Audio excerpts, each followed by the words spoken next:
قرآن مجید ہے۔ قرآن ہی میرے آقا کا اخلاق ہے۔ اخلاق کی دولت سے کبھی دور نہ ہونا، اخلاق کی دولت سے کبھی دور نہ ہونا، کونین بھی مل جائے تو مغرور نہ ہونا۔ یاد رہے کبھی مغرور ہو کر لوگوں پہ زیادتی نہ کرنا، لوگوں کے ساتھ بدتمیزیاں نہ کرنا۔ اپنے معاشرے کو سدھارنے اور سنوارنے کی ضرورت ہے۔ آج ہم دیکھ رہے ہیں ہمارا نوجوان مسلسل برائیوں کی طرف مستقل جا رہا ہے۔ وجہ کیا ہے؟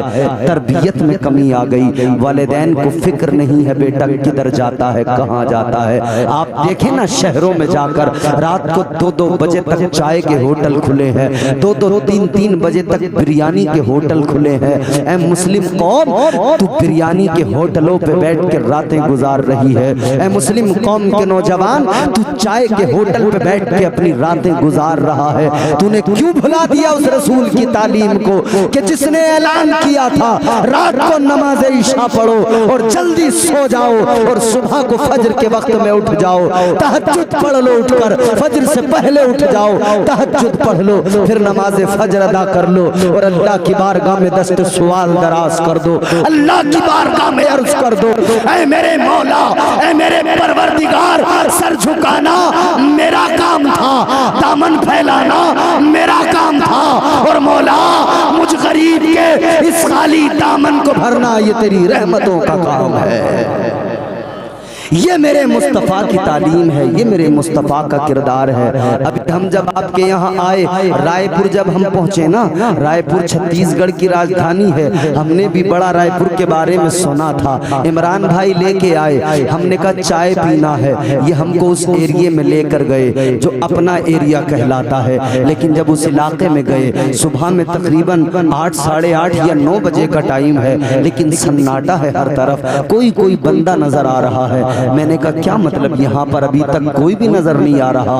عمران بھائی نے بتایا، جو ہمیں لے کر آئے ڈرائیور صاحب، انہوں نے بتایا کہ صاحب یہ اپنا والا علاقہ ہے، یہاں 2 بجے تک چائے کے ہوٹل کھلتے ہیں، یہاں 2 بجے تک بریانیاں بکتی ہیں، یہاں رات کو دن رہتا ہے اور دن میں رات سی نظر آتی ہے۔ عزیزوں، یہ ماحول میں تبدیلی کیسے آئی؟ یہ ماحول اتنا غلط کیسے ہو گیا؟ جس قوم کو جلدی سونا تھا وہ قوم دیر میں سونے لگی ہے، جس قوم کو جلدی اٹھ کے دامن پھیلانا تھا وہ قوم دامن پھیلانے کے وقت میں اوندھی پڑی نظر آ رہی ہے۔ کہاں سے ترقی ملے، کہاں سے برکتیں آئیں، کہاں سے رحمتیں آئیں، کہاں سے اللہ تعالیٰ کی نظر کرم ہو، کس طرف سے برکتوں کا نزول ہو؟ یاد رکھو، رسول کائنات صلی اللہ علیہ وسلم کے طریقہ کار کو اپناؤ، کیونکہ طریقے مصطفیٰ کو چھوڑنا ہے وجہ بربادی۔ اسی سے قوم دنیا میں ہوئی بے اقتدار اپنی کی محمد سے وفا، تو نے تو ہم تیرے ہیں، یہ جہاں چیز ہے کیا لوح قلم تیرے ہیں۔ میرے آقا کے مکمل وجود کا ذکر قرآن مجید نے کیا، ایک ایک چیز کا ذکر کیا، ایک ایک چیز کا ذکر کیا، پھر جب ان سب کو سمیٹ کر ذکر کیا تو فرمایا وَمَا أَرْسَلْنَاكَ إِلَّا رَحْمَةً لِلْعَالَمِينَ۔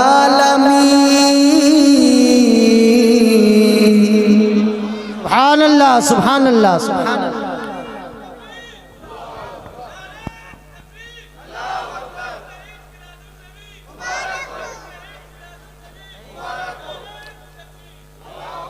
بس ایسے آپ کو ساتھ دینا، 10 منٹ ذرا ساتھ دیں تاکہ میں بولنے کے لیے تیار ہو جاؤں۔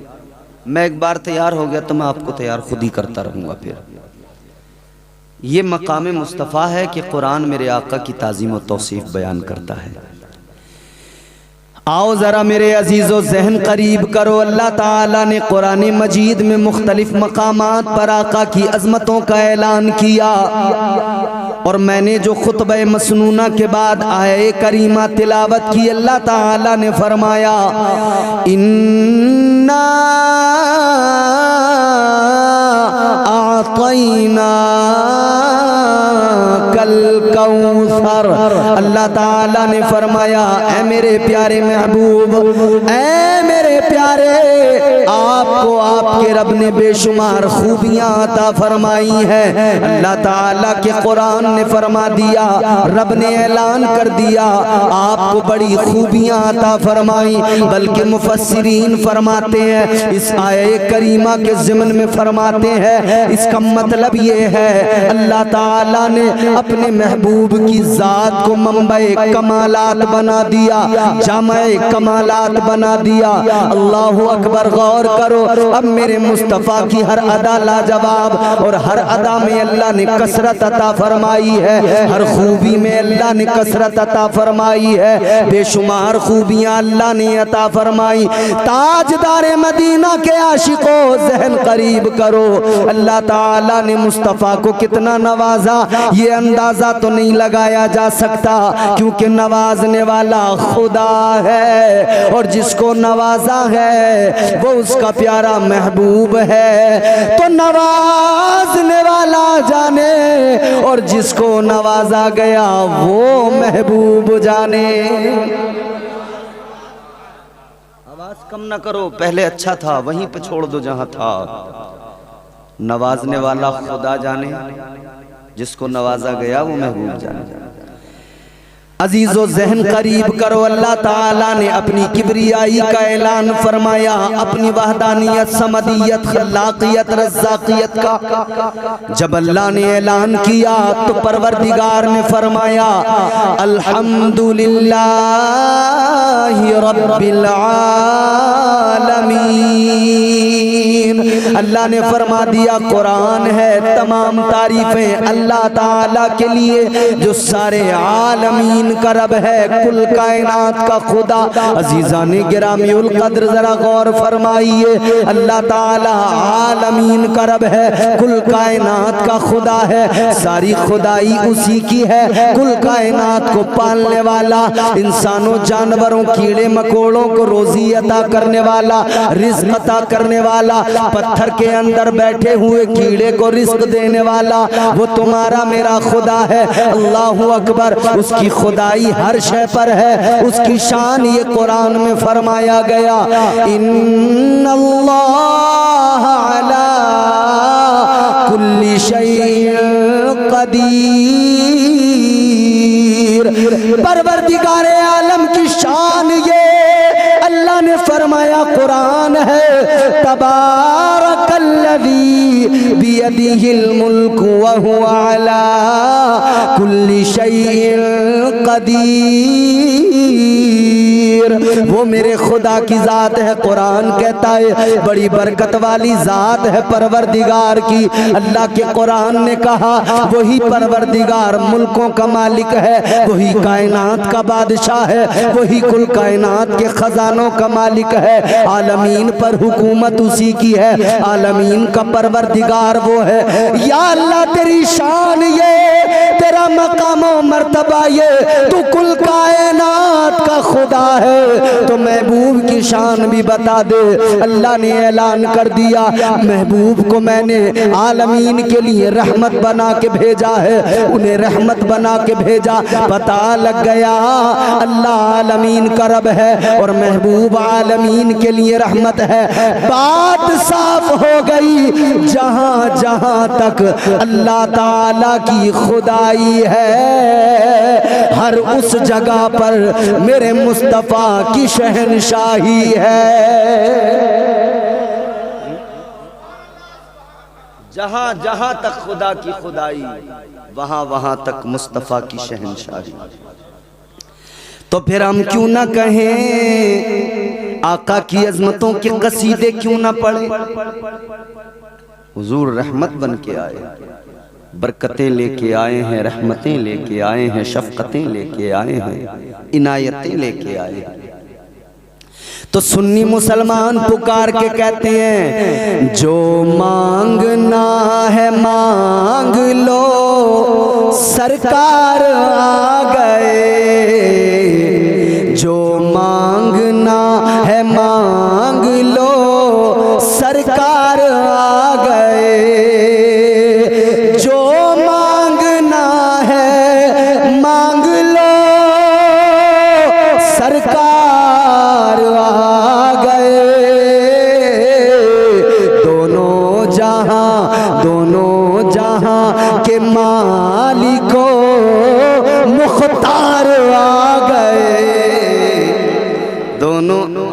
ہیں آپ سبحان اللہ. دونوں جہاں کے مالک و مختار آ گئے, جو مانگنا ہے مانگ لو. ادھر دیکھو میری طرف, جو وہ لے کے آ رہے ہیں انہیں لانے, وہ ان کی محبت ہے. اچھا میں یہ دیکھ رہا تھا کہ آگے والا جو یہ ڈپارٹمنٹ ہے, آگے والے لوگ ہیں, یہ بیچارے اپنا کام کر رہے تھے, پیچھے والے مگر ذرا خاموش تھے. تو اب میں پیچھے والوں سے ذرا درخواست کر رہا ہوں, گزارش کر رہا ہوں کہ آپ ذرا جڑ جائیں میرے ساتھ.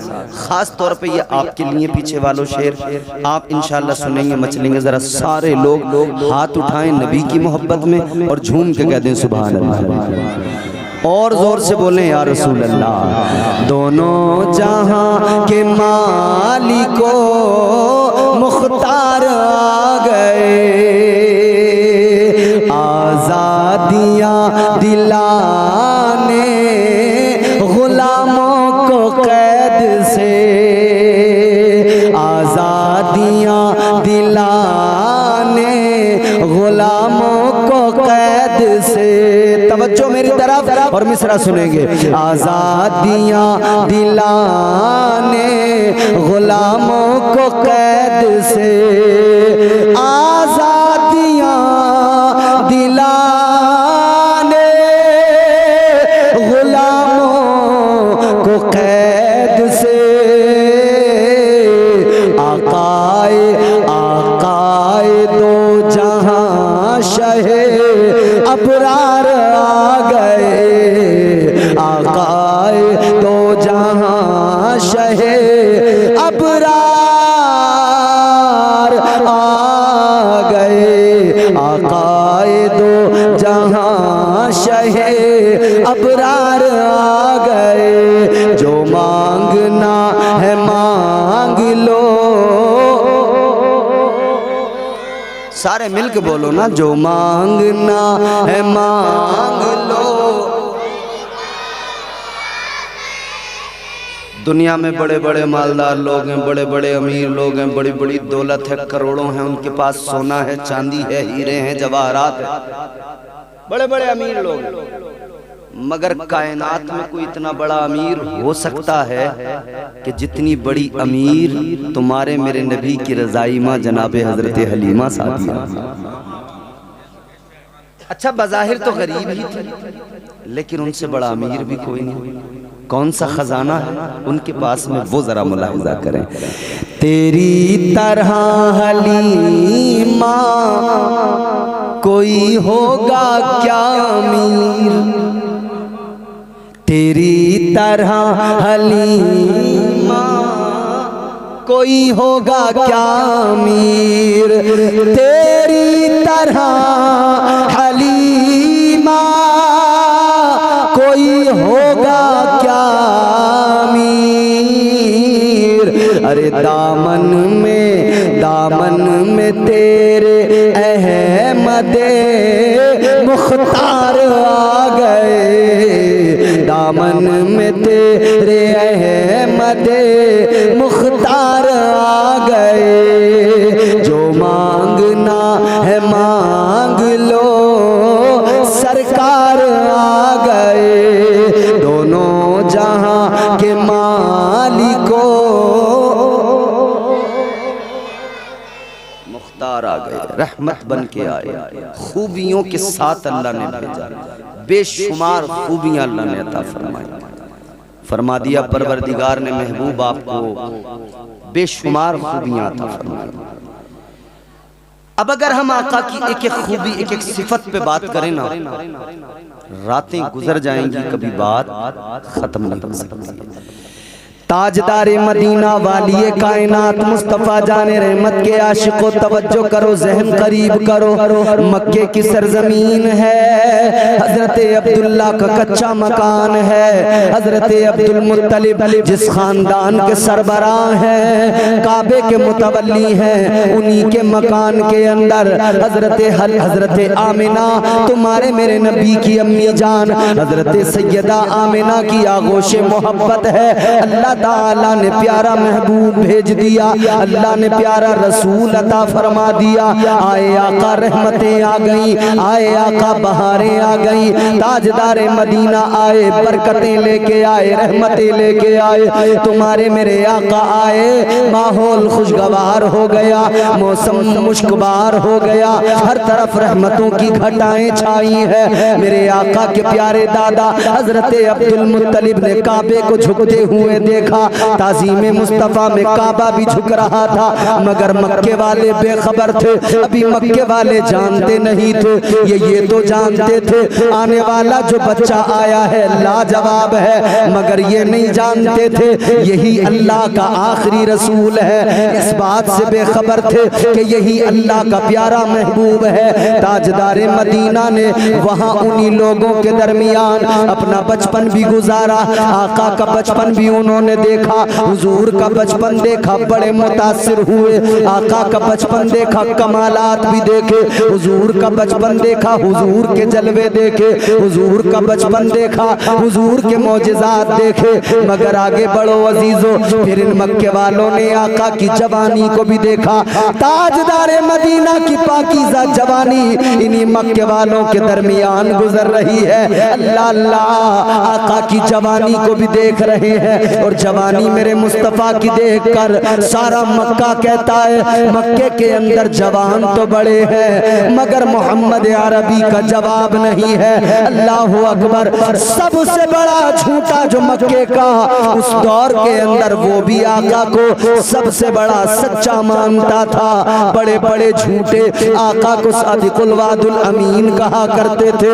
یہ تمہارے میرے آقا کی شان ہے، جوانی بڑی پاکیزہ، جوانی بڑی لاجواب ہے۔ اللہ اللہ، مکے والوں نے جوانی کو دیکھا، بڑے متاثر ہوئے، یہاں تک